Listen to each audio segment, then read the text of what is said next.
Hello student, तो कैसे हैं आप लोग। स्वागत है आपका आज के इस लेक्चर में, लेक्चर नंबर 10 जिसमें आपको मैं बताने वाला हूँ बहुत ही ज्यादा इंपॉर्टेंट टॉपिक इस चैप्टर का, दैट इज उपभोक्ता संतुलन। आपको पता होगा कई बार इस क्वेश्चन को आपके एग्जाम में पूछा गया। अगर आप पिछले साल के क्वेश्चन पेपर उठा के देखेंगे तो कि उपभोक्ता संतुलन से आप क्या समझते हैं, या फिर इसमें कई तरीके दूसरे देखिए कि एक वस्तु की स्थिति में उपभोक्ता के संतुलन की क्या स्थिति होती है, समझाइए। ये दो वस्तुओं की स्थिति में उपभोक्ता का संतुलन किस प्रकार से होता है, एक्सप्लेन कीजिए। ठीक है, आज के इस वीडियो में आपको बताऊंगा कि अगर उपभोक्ता एक वस्तु का उपभोग कर रहा है तो उस स्थिति में उसका संतुलन का स्तर किस प्रकार से निर्धारित होता है, कैसे पता चलेगा कि वो संतुलन की स्थिति में है या नहीं, जिसको बोलते हैं उपभोक्ता संतुलन।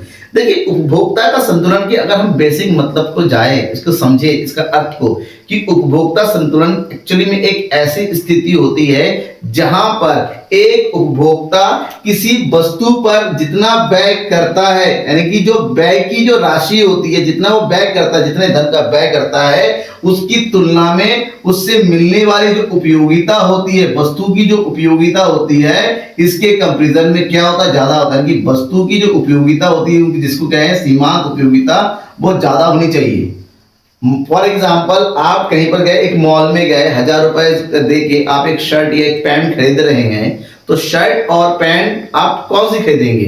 ये तो नहीं 1000 रुपए दे दिया कोई से भी उठा के लेके चले आए, ऐसा नहीं है। आप ऐसा शर्ट या पैंट लेंगे जहां आपको लगेगा कि 1000 रुपए जो मैं खर्च कर रहा हूं उसका एक बेहतरीन आपको प्रोडक्ट मिलना चाहिए। आप पहले ही सोचेंगे, समझेंगे, छाटेंगे, देखेंगे, ट्राई करेंगे, फिर लास्ट में जब आप पूरी तरीके से सेटिस्फाई हो जाते हैं, उसके बाद उसको परचेज करने के लिए तैयार होते हैं, उसको बिल देते, घर आ जाते, पहनते, खुशी महसूस करते हैं। मतलब आप संतुलन की स्थिति में, उपभोक्ता संतुलन के। लेकिन वही पैंट अगर आप घर पे लेके आ गए, पहन के बता रहे क्या लेके आया, बेकार हो गया, आप संतुलन की स्थिति में नहीं है। एक और दूसरा एग्जांपल देता हूं, जैसे फॉर एग्जांपल आपने 200 रुपए का टिकट लिया, टिकट खरीद के सिनेमा हॉल में गए, मूवी देखने के लिए बैठ गए, 2 से ढाई घंटा बैठते हैं, बैठने का जैसे बाहर निकल रहे, आपने कहा यार पैसे वसूल हो गए। जैसे आपके मुंह से ये शब्द निकला कि पैसे वसूल हो गए, इसका मतलब ये ना आप अधिकतम संतुष्टि के स्तर तक पहुंच गए हैं, क्योंकि आपको लग रहा है कि आपने जो पैसे खर्च किए हैं उसके कंपैरिजन में आपको मिलने वाला जो एंटरटेनमेंट है, जो एंटरटेनमेंट की उपयोगिता है, वो ज्यादा है। इसका मतलब उपभोक्ता संतुलन की स्थिति में है।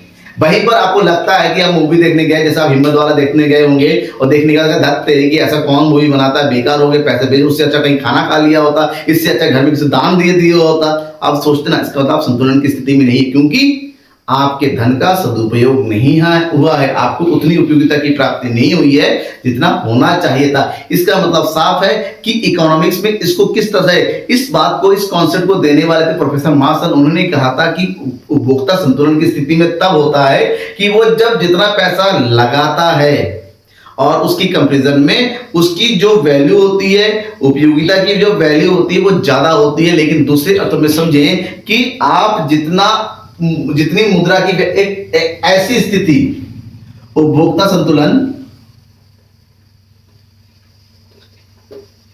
एक ऐसी स्थिति होती है जहां किसी वस्तु के उपभोग से आपको जो मिलने वाली सीमांत उपयोगिता है MUX, ये तो कुल उपयोगिता की बात कर रहा था मैं एक बार, लेकिन एक ऐसी स्थिति जहां मुद्रा की जो उपयोगिता होती है, मुद्रा की सीमांत उपयोगिता जिसको बोलते हैं PX, और जो वस्तु की सीमांत उपयोगिता यानी कि MUX, अगर ये दोनों ही अपने अपने स्तर पर बराबर हो जाता है, तो ऐसी स्थिति में जो कुल उपयोगिता होती है, कुल व्यय होता है, वो कुल उपयोगिता ज्यादा होती है। जब हमारा MUX और मुद्रा की सीमांत उपयोगिता दोनों ही बराबर हो जाती है, उस स्थिति को हम उपभोक्ता संतुलन की स्थिति बोलते हैं, क्योंकि ये जो स्तर है जहां एक उपभोक्ता को अधिकतम संतुष्टि की प्राप्ति होती है।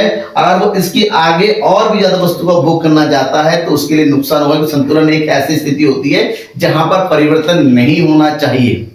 समझ में आ गया आपको कि कैसे होता है? ये केवल एक वस्तु की स्थिति बात कर रहा हूं मैं, कि दो वस्तु की स्थिति में कंडीशन अलग हो जाता है।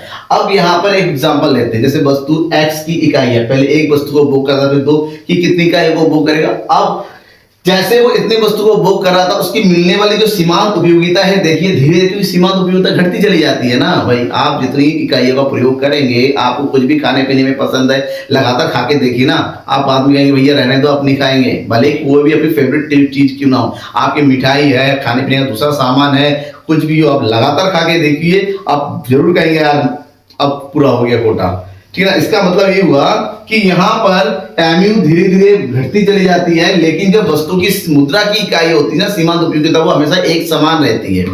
आप किसी वस्तु पर व्यय करेंगे, उसकी यूनिट को, वस्तु का मूल्य तो एक समान रहता है ना, उसमें तो बदलाव नहीं होगा। वो तो अगर मान लो कोई गोलगप्पे आपको एक पीस 1 रुपए का मिलता है, तो 10 पीस खाएंगे, हर एक पीस 1-1 रुपए का हुआ, 10 रुपए हो गया। तो मुद्रा की जो सीमांत उपयोगिता हमेशा हर एक यूनिट पर एक समान होती है, उसमें कोई परिवर्तन नहीं होता, लेकिन सीमांत उपयोगिता आपकी कम होती चली जाती है।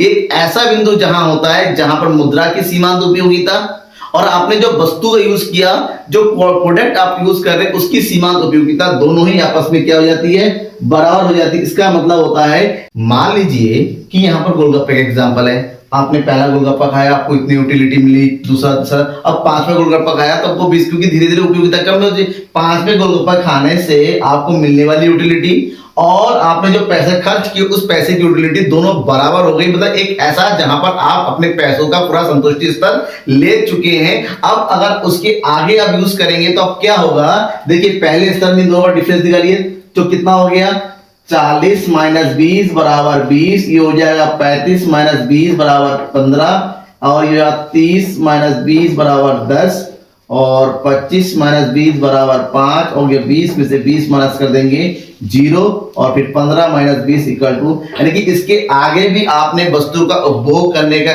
सिलसिला जारी रखा तो आपको नुकसान होगा, क्योंकि आपके इन दोनों के पैसों की उपयोगिता और वस्तु की उपयोगिता के बीच में अंतर आ जा रहा है। अब आपको उपयोगिता कम मिल रही है, आपको पेट खराब हो जाएगा, आपकी तबीयत खराब हो जाएगी, आपका मामला नेगेटिव में चला जाएगा। देखो 15 माइनस 20 माइनस में, तो यही एक्चुअल लाइफ में होता है।